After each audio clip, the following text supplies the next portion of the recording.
ओम नमः शिवाय दोस्तों, मैं माधुरी आप सभी का स्वागत करती हूँ अपने YouTube चैनल में। आज मैंने सोचा कि सावन चल रहा है, कजरी गीत तो सभी सुना रहे हैं अपने चैनल पर, लेकिन मैंने सोचा लाओ क्यों ना अपने गांव घर में जो गाया जाता था पहले के टाइम में वो सावन गीत आप लोगों को सुनाएं। तो इसीलिए मैं ये सावन गीत लेकर आई हूँ आप लोगों के समक्ष। उम्मीद करती हूँ कि आप लोग पसंद करेंगे और पसंद आएगा तो सब्सक्राइब, लाइक, शेयर, कमेंट जो भी करना है आप लोग कर देना। धन्यवाद।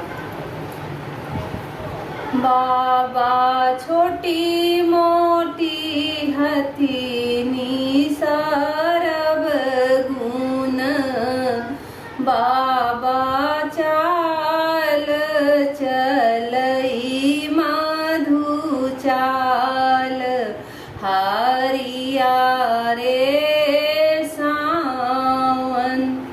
बाबा छोटी मोटी हथिया सरब गुण, बाबा चालू चलई मधु चाल, हरिया रे सावन। बाबा से हाथी चढ़ी हैं बीरन मोरा, वही तो चढ़ी कई बहिनी देश जाई, हरिया रे सावन। वही तो चढ़ी कई बहिनी देश जाई, हरिया रे सावन। बाबा जाई जे पहुँचे बहिनी देश, बाबा लोग कहीं राजवार, हरिया रे सावन। बाबा लोग कहीं राजवार,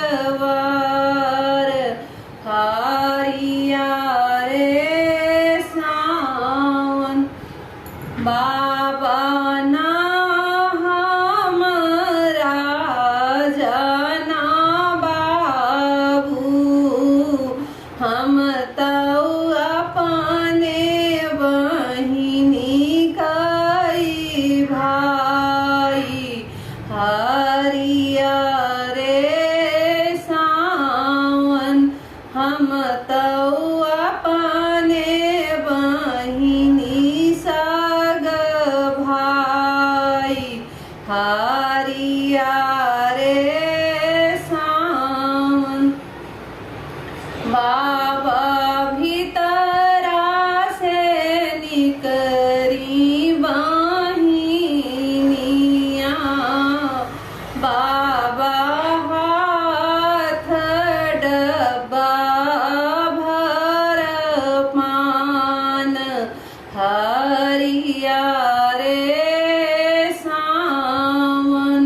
बाबा हाथ डब्बा भरी पान, हरिया रे सावन। बाबा से बीरा कुची हैं बीरन मोरा, उन कई रंगी गए बत्तीस दांत,